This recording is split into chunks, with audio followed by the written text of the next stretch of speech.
Good morning, Baltimore. We went to the Baltimore Comic-Con and we came away with a bunch of comic books. Let's take a look at the experience, talk all about it, up next on this video from Bronzeville Comics.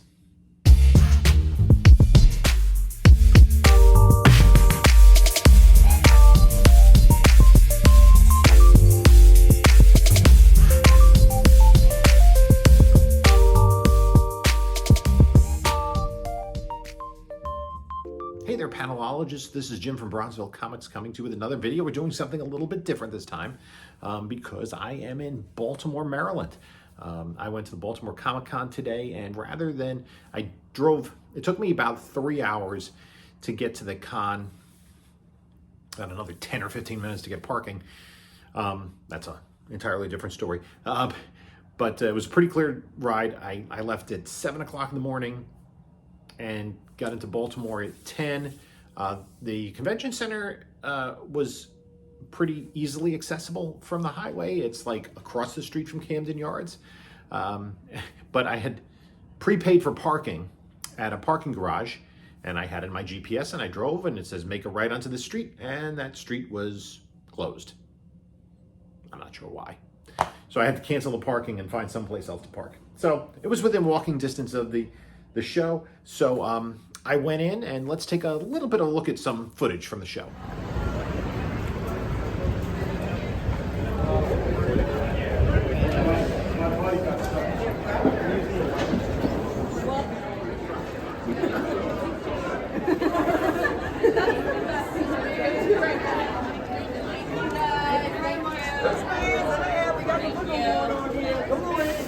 Y'all have a good day. Thank you.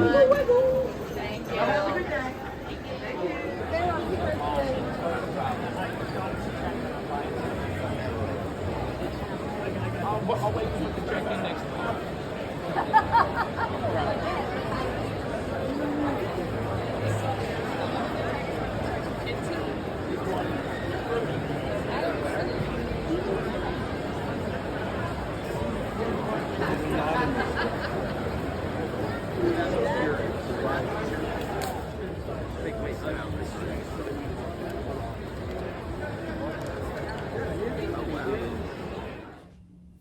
I'm sure there are other people that were at the show who are going to have better footage than I did.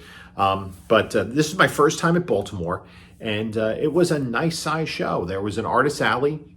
I haven't yet gone down the rabbit hole of signed comic books or sketches or any of that fun stuff. But I did today kind of further go down a rabbit hole, and that was the Golden Age. I had that Golden Age itch that needed to be scratched. But first, I just went to a few different places. The first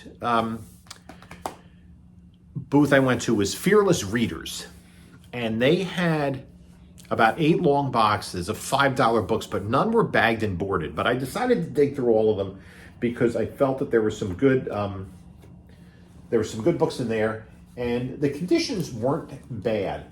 And I thought I made pretty good for my money. I was kind of looking to fill in my Action Comics run, so I got $4.99 and $4.98, $4.87. Yeah, that's a 44 pager.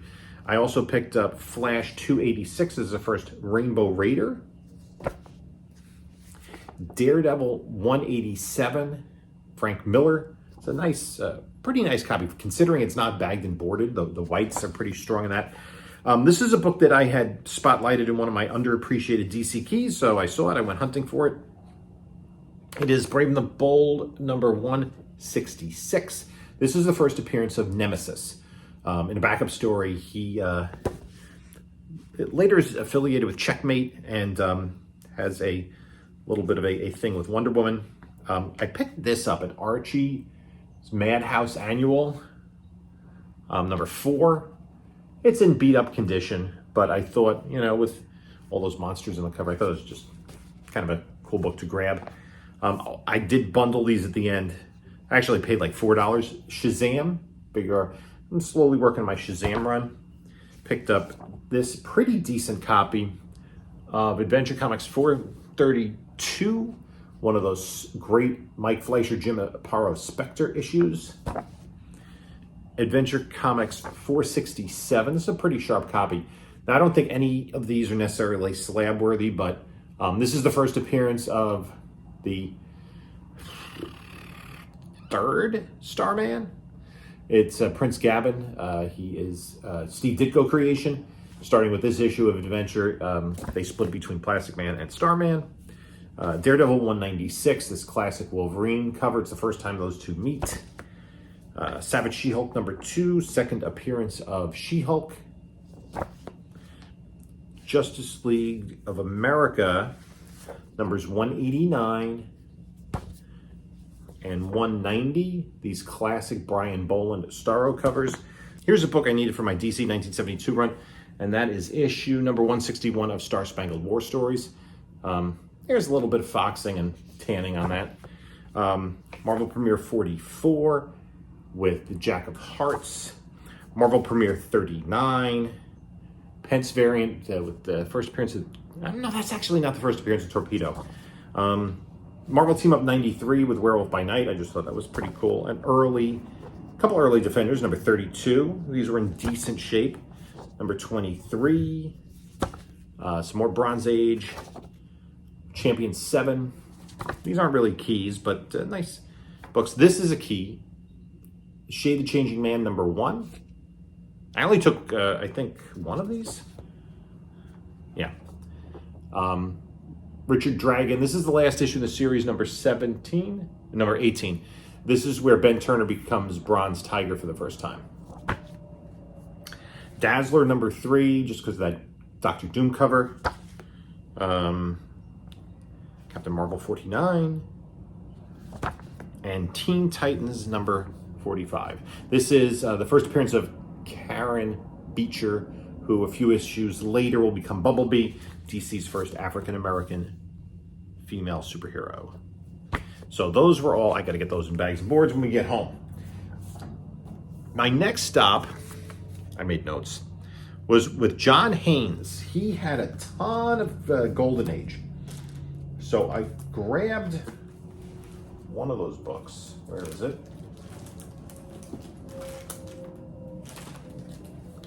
To work on my May 1946 run, and it is issue number 67 of Jumbo Comics. Some Fiction House goodness. A pretty clean copy. It's graded on the back as fine minus. That's kind of like in the wheelhouse. Got good, solid, nice presenting mid-grade is what I'm looking for from those 1946 Golden Agers. I then picked up, where did I have it? I went to, I forget the dealer. I just picked up a few books from them. Legion of Superheroes Annual, first appearance of Jacques Faucard, the second Invisible Kid. I think this was, oh no, these were all the same booth. I put these together in a bundle. And I'll tell you what I got in the bundle later on. This is from Bill's Books and More, but I'm going to save that book for last. Superboy and the Legion of Superheroes 253. This is the first appearance of Block. And this is a reasonably good copy. Adventure Comics 320. I couldn't find a 319. I was trying to get 319 and 320. So now my Adventure Comics collection is from 319 to the end of the run.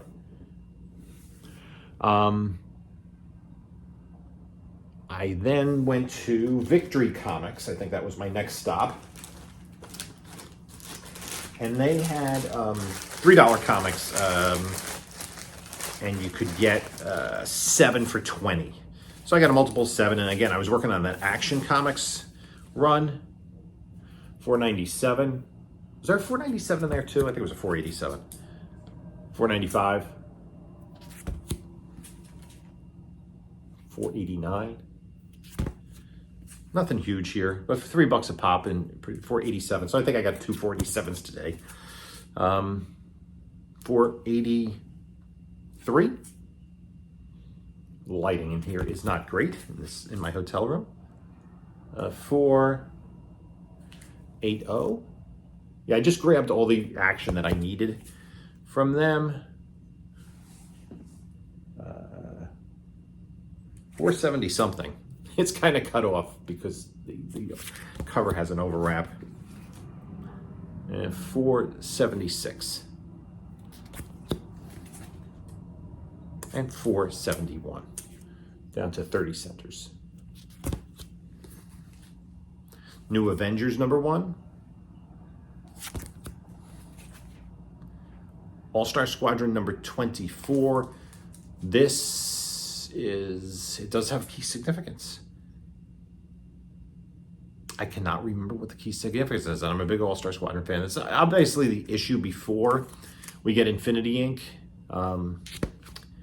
And I can't remember the key significance of that book. I'm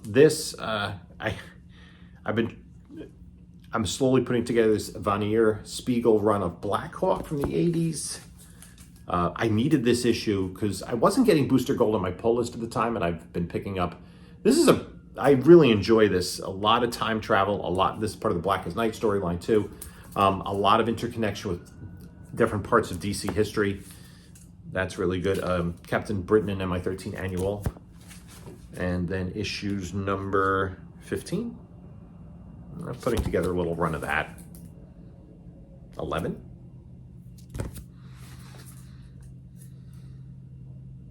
Nine. It's one of those things I should try to figure out what I need, what I have. 8. 3. This is a book I needed for the run.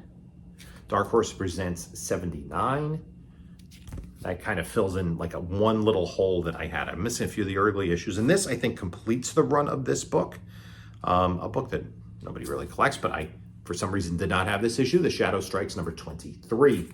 That was the second Shadow series that DC did with the in the late 80s, early 90s. And then where did I go next?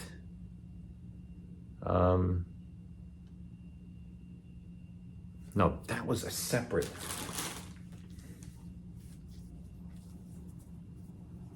I did not. These were $10 books. Okay. Then I went and I picked up 2 books from the organizers of the show, Cards, Comics, and Collectibles. I picked up, I have this, but I thought it was a pretty solid copy for the price. Superboy #98, the first appearance of Ultra Boy. Those 2 characters with the same kind of power sets as Superboy, super strength and all that sort of stuff. Ultra's a little different.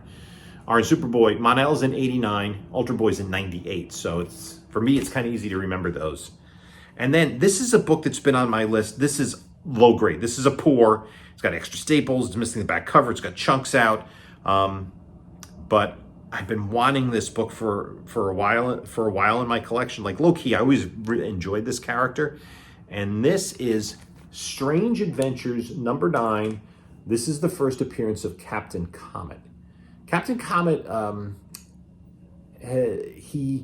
think after the 50s, the next time he appeared was in Secret Society of Supervillains, kind of as the superhero that was trying to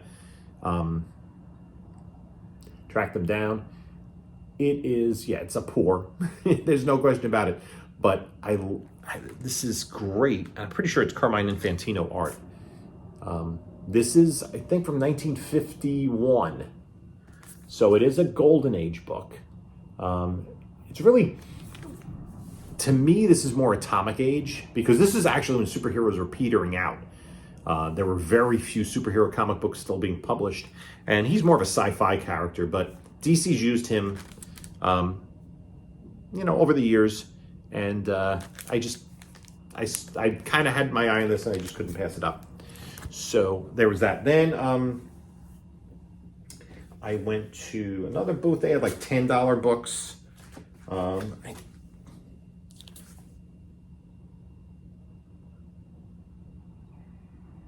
Jason Hamlin Comics, that's what that was. He had $10 books, and this may look familiar. Shade the Changing Man #1. And a copy of Shade the Changing Man #1. He had like 5 of them. I picked out the 2 nicest ones.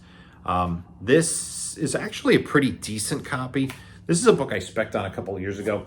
It's Metamorpho number 10, not for Metamorpho, but for Element Girl. This character reappears in Neil Gaiman's Sandman series as a tragic character. The story in the book is that she can't die because of how she's been transformed, and she wants to. She's, lost the will to live, and she asks death for assistance. I'm wondering that's going to come in season 2. We see it. And then this is lower grade, Amazing Spider-Man 125, Second Man-Wolf. I grabbed this just because, why not? All-Star Western, number 94. Lower grade, but... And then this was there, and I thought the condition was good enough for the $10 price sticker, and I do need it. It is Adventure Comics 284. And then there's another book that was priced, and I bundled it all together. And this is a pretty high-grade copy for my 72 run, and that is Unexpected number 133. So we bundled all that together. And then the last booth I went to was Graham Crackers, and they had a book, and this is another book I've been eyeing for a little bit. It's a nice, solid copy, and this is a hard book to get, even in mid-grade. It's House of Secrets number 61, the first appearance of Eclipso.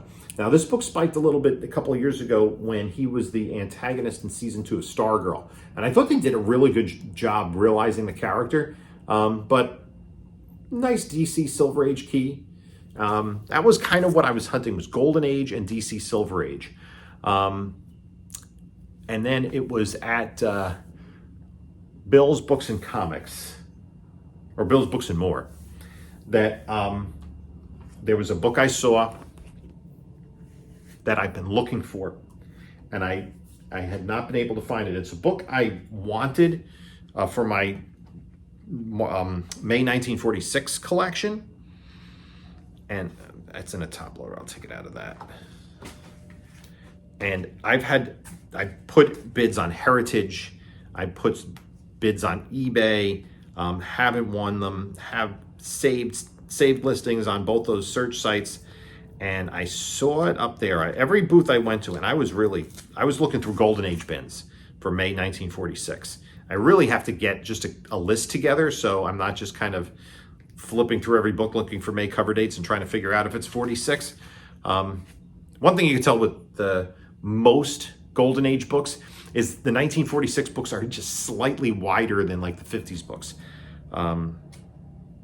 So I've had a devil of a time coming up with this book, and I think I really liked the way this copy looked.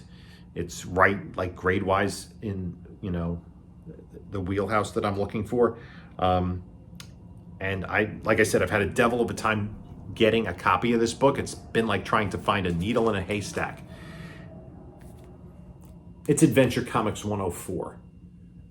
This is, I think, the 3rd issue in which Superboy is in title, and also Aquaman and Green Arrow. They had jumped over for More Fun Comics and then booted Sandman and whoever else was left. Johnny Quick. Or did Johnny Quick come? No, Johnny Quick's in this book, I think. So, Starman, maybe?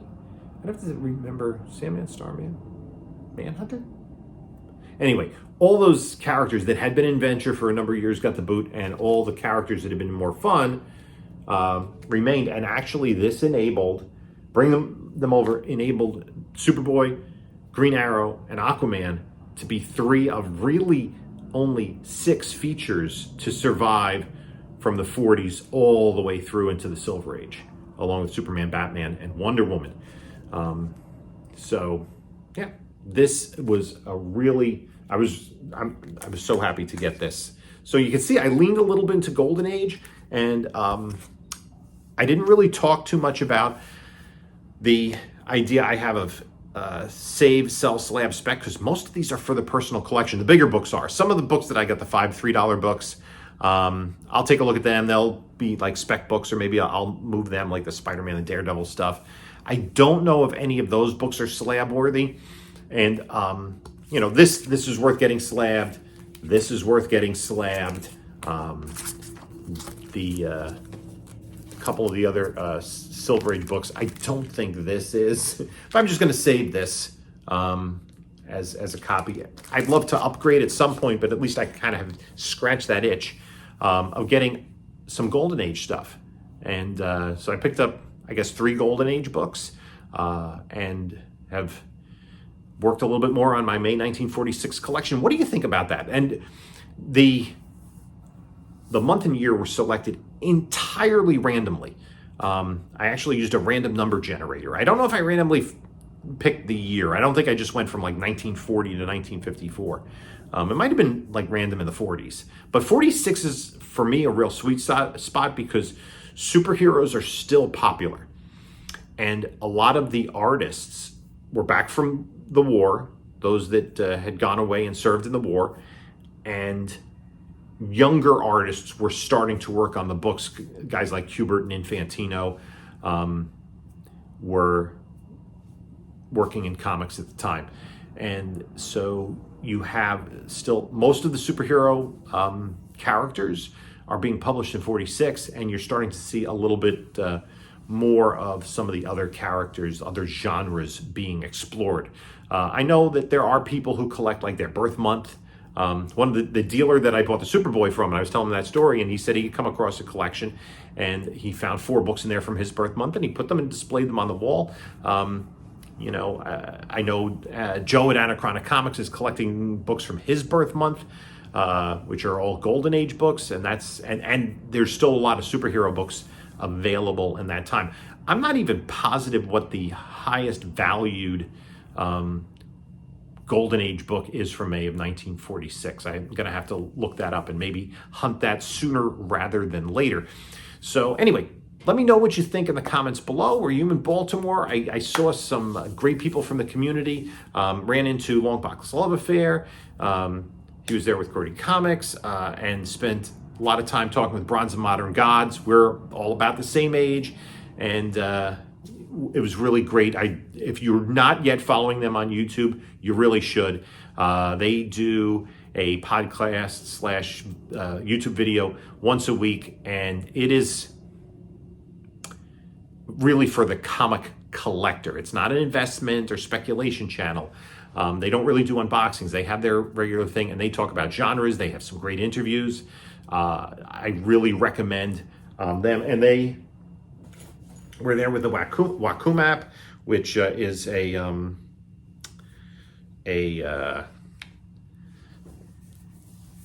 app to catalog your collection. And I got a free T-shirt for scanning and downloading the app, so that was cool. And they're really great guys and like have a great breadth of knowledge about the history of comic books. And again, we're all approaching it from like the same perspective in terms of, you know, the age we were when we were reading the books at that time. So you know, how we approach our collections. So that was really great. It was just the first time I've been, and I really enjoyed it. Hopefully I get back next year, but it is an entire day, you know, and I'm staying at the hotel overnight just so I'm not driving home exhausted at nighttime. So you can take a look at a couple of my other videos here. And this is Jim saying until next time, enjoy your comics.